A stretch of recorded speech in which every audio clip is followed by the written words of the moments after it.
ভারতের বিখ্যাত মাজার আজমির শরীফের নিচে মন্দির আছে দাবি করে আদালতে পিটিশন দায়ের করেছে দেশটির উগ্রবাদী হিন্দুত্ববাদী সংগঠন হিন্দু সেনা। চলতি বছরের সেপ্টেম্বরে এই পিটিশন দায়ের করার পর আজমিরের একটি আদালত দাবিটি খতিয়ে দেখার নির্দেশ দিয়েছে।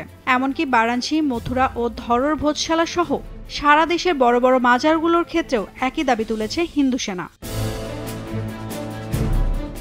বুধবার ভারতীয় সংবাদ মাধ্যম এনডিটিভি এক প্রতিবেদনে জানায়, আদালতে দায়ের করা পিটিশনে ১৯১১ সালে অবসরপ্রাপ্ত বিচারক হরবিলাস সর্দার লেখা একটি বইয়ের উদ্ধৃতি দেওয়া হয়েছে। এতে বলা হয়েছে, আজমির শরীফের চারপাশে হিন্দু ধর্মের মৃৎশিল্প ও খোদাই রয়েছে। ওই বইয়ে দাবি করা হয়েছিল শিব মন্দিরের ধ্বংসাবশেষ দিয়ে দরগাটি তৈরি করা হয়েছে ও এটির সবচেয়ে পবিত্রতম জায়গায় এখনও একটি জৈন মন্দির রয়েছে।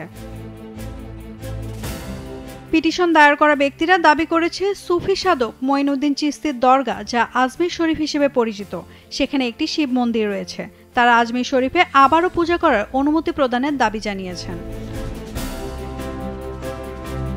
পিটিশনারদের আইনজীবী যোগেশ শিরোজা বলেছেন, দেওয়ানি বিচারক মনমোহন চান্দেল এ ব্যাপারে আজমির দরগা কমিটি, সংখ্যালঘু মন্ত্রণালয় ও ভারতীয় ভূতত্ত্ব জরিপ সংস্থার নয়াদিল্লি অফিসকে নোটিশ প্রদান করেছেন। তাদের সবাইকে নিজ নিজ জবাব দেওয়ার নির্দেশ দিয়েছেন তিনি।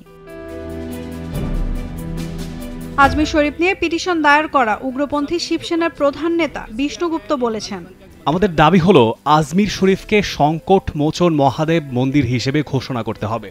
যদি দরগার কোনো ধরনের রেজিস্ট্রেশন থাকে সেটি বাতিল করতে হবে। ভূতত্ত্ব জরিপ সংস্থাকে দিয়ে জরিপ করাতে হবে এবং হিন্দুদের সেখানে পূজা করার অধিকার দিতে হবে। মাত্র 2 দিন আগে উত্তরপ্রদেশের সাম্ভালে মসজিদের নিচে মন্দির থাকার দাবিতে জরিপ চালানো নিয়ে ব্যাপক সংঘর্ষ হয়। এতে 3 মুসলিম সহ 6 জন নিহত হয়েছে। এমন পরিস্থিতির মধ্যে এবার রাজস্থানের আজমিরে অবস্থিত এই বিখ্যাত দরগাতে মন্দির রয়েছে কিনা তা খতিয়ে দেখার নির্দেশ দিলেন স্থানীয় আদালত। এ বিষয়ে পরবর্তী শুনানির জন্য দিন ধার্য করা হয়েছে আগামী 20 ডিসেম্বর। নাওমিন Nasrin, Daily Sun.